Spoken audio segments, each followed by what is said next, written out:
શું માઇક્રોવેવમાં બનતો ખોરાક આપણો સ્વાસ્થ્ય બગાડે છે? શું એ ખોરાકમાં રેડિયેશન ભેળવી દે છે? કે પછી આ માત્ર એક ભ્રમ છે જે વિજ્ઞાનને સમજ્યા વગર ફેલાઈ ગયો છે? ચાલો, આજે આપણે આ વાતને વિજ્ઞાનની મદદથી સમજવાની કોશિશ કરીએ. સૌપ્રથમ તો એ જાણીએ કે માઇક્રોવેવ શું કરે છે. તે કોઈ રેડિયેશન ફેલાવતો બોમ્બ નથી.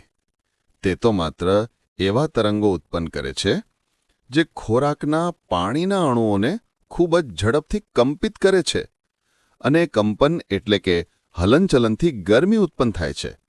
જેમ કે તમે તમારા બે હાથ ઝડપથી રગડો તો બંને હાથ ગરમ થાય. એ જ રીતે માઇક્રોવેવ પાણીના અણુઓને રગડે છે એટલે કે કંપિત કરે છે, અને પાણીના અણુઓના કંપનને કારણે તમારું ખાવાનું ગરમ થાય છે. પણ લોકો કહે છે, અરે, માઇક્રોવેવ ખોરાકના પોષક તત્વોને બાળી નાખે છે. હકીકતમાં આ ખોટું છે. માઇક્રોવેવમાં ખોરાક ઓછા સમયમાં બને છે અને પાણી પણ ઓછું વપરાય છે. એટલે વિટામિન વધુ જળવાઈ રહે છે. તો પછી પ્રશ્ન શું છે? હાનિકારક કેવી રીતે છે ખબર છે તમને?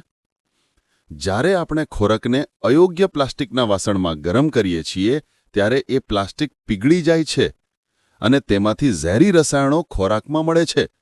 દોષ માઇક્રોવેવનું નથી, દોષ છે આપણા અજ્ઞાનનો. વિજ્ઞાન ક્યારેય માનવજાતને નુકસાન પહોંચાડવા માટે બન્યું નથી. પણ જ્યારે આપણે તેનો ખોટી રીતે ઉપયોગ કરીએ ત્યારે તે આશીર્વાદ નહીં, અભિશાપ બની જાય છે.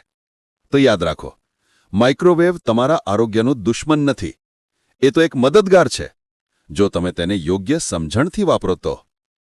માઇક્રોવેવ સેફ કાચ કે સિરામિક વાસણમાં ખોરાક ગરમ કરો અને સમયનું ધ્યાન રાખો. ભય નહીં, વિજ્ઞાનમાં વિશ્વાસ રાખો. કારણ કે ભય અજ્ઞાનથી જન્મે છે અને વિશ્વાસ જ્ઞાનથી. ભારતનો food safety and standards authority of India સ્પષ્ટ કહે છે કે માઇક્રોવેવ કુકિંગ સુરક્ષિત છે જો માઇક્રોવેવ સેફ વાસણ અને યોગ્ય સમયનો ઉપયોગ કરવામાં આવે તો. આ ઉપરાંત વર્લ્ડ હેલ્થ ઓર્ગેનાઇઝેશન એટલે કે WHO પણ કહે છે કે microwave ovens when used according to manufacturer's instructions are safe and do not make food radioactive. અને હા, તમને હજી પણ આ બાબતે શંકા હોય તો આ વિડિયોના ડિસ્ક્રિપ્શન બોક્સમાં આ સાયન્ટિફિક રેફરન્સીસની લિંક આપેલી છે.